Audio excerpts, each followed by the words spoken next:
بسم اللہ الرحمن الرحیم نحمدہ ونصلی ونسلم علی رسولنا الکریم اما بعد۔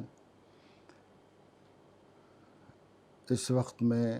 جو عالمی وبائی مرض چل رہا ہے اور اس کے سلسلے میں مختلف حکومتیں مختلف تدابیر اختیار کر رہی ہیں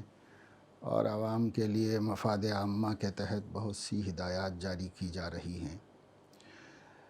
کہا یہ جا رہا ہے کہ پوری دنیا کے مقابلے میں ہندوستان اور پاکستان کم متاثر ہیں اس وبا سے، اور اس میں بھی ہندوستان پاکستان سے بھی کم متاثر ہے،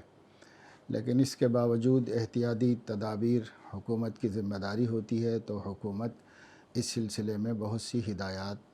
جاری کر رہی ہے۔ اور جو ہدایات اب تک حکومتوں نے اور ہماری ریاستی حکومت نے جاری کی ہے، اس میں تو کوئی حرج بھی نہیں ہے، معقول اور معمول کی بات ہے، اور لوگوں کا اکٹھا نہ ہونا اور مدارس کی چھٹی کر دینا اور پبلک کے جمع ہونے کے مقامات کو بند کروا دینا، یہ سب احتیاطی تدابیر ہیں، اور اس سلسلے میں حکومت جو بھی ہدایت دے سبھی رعایا کی ذمہ داری ہے کہ وہ اس کی پابندی کریں۔ ہمارے مسلمانوں کی بھی پوری ذمہ داری ہے کہ مسلمان بھی انتظامی معاملات میں حکومت کا ہر طرح تعاون کریں، اور ان کی جو مفاد عامہ کے تحت ہدایات جاری ہوتی ہیں اس کے ساتھ ڈسپلن کا اور پابندی کا معاملہ کرنا چاہیے۔ چنانچہ ہمارے علماء نے اسی کی ہدایت دی ہے، اور ان ریاستوں میں اس پر عمل بھی ہو رہا ہے اور سب لوگ اس کا اہتمام کر رہے ہیں۔ جہاں تک عرب ممالک کے اندر بہت زیادہ اقدامات کی بات ہے اور حرمین شریفین کی تحفظ کی بات ہے، اور اسی طرح تمام مساجد میں جماعت کی نماز پر پابندی کی بات ہے وغیرہ، تو ہمیں یہ ملحوظ رکھنا چاہیے کہ وہ ایک مستقل حکومت ہے، اور وہاں کے حکمراں اور وہاں کے علماء وہاں کے معاملات کے ذمہ دار ہیں۔ اس لیے وہ لوگ جو ہدایات دے رہے ہیں، اور جبکہ وہاں کی علماء کی سپریم کونسل اس کی تائید کر رہی ہے، تو ہمیں اس پر وہاں کے معاملات میں تبصرہ کرنے کی بھی کوئی ضرورت نہیں ہے، یا ان کے دین ایمان کے مذاق اڑانے کی بھی کوئی ضرورت نہیں ہے، اس واسطے کہ وہاں کیا نوعیت ہے وہی لوگ جان سکتے ہیں۔ اور ایسا بھی نہیں ہے کہ وہاں جو ہے کوئی علماء کی رہنمائی نہیں ہے۔ بہرحال وہاں کے حالات سے ہم ذمہ دار بھی نہیں ہیں، جواب دہ بھی نہیں ہیں، اس لیے ایسے تبصرے سوشل میڈیا پر چلانا جس سے خود مسلمانوں ہی کی بے عزتی ہو، اور جس سے خود مسلم علماء ہی کی اوپر نازیبا تبصرے ہوں، یہ تو بالکل بھی مناسب نہیں ہے۔ ان ملکوں کے ہم ذمہ دار نہیں ہیں، انہیں ان کے حال پہ چھوڑ دیا جائے کہ یورپ والے کس طرح کر رہے ہیں مقابلہ، عرب والے کس طرح مقابلہ کر رہے ہیں۔ ہم اس ملک میں رہتے ہیں، اور یہ ایک بہت بڑا ملک ہے، اور اس ملک میں مسلمانوں کی بہت بڑی تعداد ہے، اور اس وجہ سے ہمیں اس ملک کے اندر نظم اور انتظام میں بھرپور تعاون کرنا چاہیے۔ جب تک کہ ہمارے دین عقیدے میں مداخلت نہ ہو، ہم سب سے زیادہ ذمہ دارانہ طریقے پر انتظامی معاملات میں حکومتوں کے معاون رہے ہیں، اور انشاءاللہ تعالی رہیں گے، اور یہ ہمارا امتیاز ہے، اور ہمیں اسے برقرار رکھنا چاہیے۔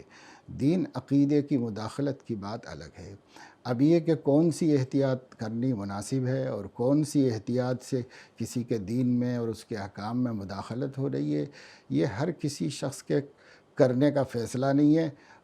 بلکہ عام علماء کے کرنے کا فیصلہ بھی نہیں ہے۔ اس کے لیے ہمارے بڑے علماء موجود ہیں، جو محققین ہیں، جو فقہا ہیں، اور جن کے سامنے دین کی حکمت اور دین کے احکام کی مصلحتیں موجود ہیں۔ وہ حضرات اگر منع کریں تو الگ بات ہے، اور جب تک وہ منع نہ کریں ہمیں حکومت کی ہدایات کی پابندی کرنی چاہیے، اور اچھا تعاون کا مظاہرہ کرنا چاہیے۔ یہی ہمارا پیغام ہے۔ جو لوگ اس میڈیا کو دیکھتے ہیں سمجھتے ہیں، ان کے ذریعے سے سارے ہی مسلمانوں کو ہمارا پیغام یہی ہے کہ مفاد عامہ کے تحت حکومت کے انتظامی احکامات کی پابندی ہونی چاہیے، اور اس کی تابعداری کرنا چاہیے۔ یہ اچھے ملک کے اچھے شہری ہونے کی علامت ہے، اور ہمیں ایسا کرنا چاہیے۔ البتہ ہماری جو لڑائی ہے حکومت کے ساتھ وہ دستور کے سلسلے میں ہے، اور اسی طرح حقوق کے سلسلے میں ہے، وہ الگ چیز ہے۔ لیکن یہ انتظامی معاملات ہیں، اور یہ عوام کے مفادات کے تحفظ کا معاملہ ہے۔ اس میں ہم بہر صورت حکومت کے معاون ہیں، مددگار ہیں، اور اپنا کام اسی طرح کرتے رہنا چاہیے۔ البتہ یہ ہے کہ ہم بحیثیت مسلمان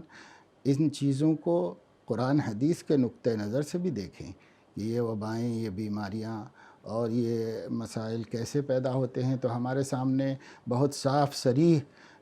ہدایات اور تعلیمات موجود ہیں، جس میں بتایا گیا ہے کہ بے حیائی کی کثرت کی وجہ سے، فواحش کی زیادتی کی وجہ سے، عورتوں مردوں کے اختلاط اور بے محابہ اختلاط کی وجہ سے، ان کی نحوستوں سے، ہمارے ہی شامت اعمال سے اللہ تعالیٰ ان آزمائشوں میں مبتلا کرتے ہیں۔ تو بحیثیت مسلمان عبادتوں میں زیادتی، توبہ اور استغفار کی کثرت، یہ ہمیں زیادہ توجہ اور دھیان دینا چاہیے، بجائے اس کے کہ ہم سوشل میڈیا پر ہر قسم کی خبریں پھیلا کر لوگوں کو منتشر کریں، پریشان کریں،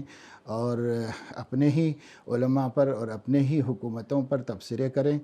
اور طرح طرح کی باتیں کریں۔ یہ بھی لغو العیانی ہے۔ اس لغو العیانی سے بچ کر یہ وقت ہم اپنا توبہ و استغفار میں، رجوع اللہ میں صرف کرنا چاہیے۔ اگر ایسا کریں تو زیادہ نفع ہوگا اور اللہ تعالیٰ کے راضی ہونے کا سبب ہوگا، اور جب اللہ راضی ہوں گے تو ہر مصیبت دور ہوگی اور ہر مشکل ختم ہوگی۔ اللہ تعالیٰ ہمیں دین کی صحیح فہم نصیب فرمائے، اور بالخصوص اس وقت مسلمانوں کو لایعنی مصروفیات سے بچ کر اللہ کی طرف رجوع رہنے کی توفیق عطا فرمائے۔ آمین، وآخر دعوانا الحمدللہ رب العالمین۔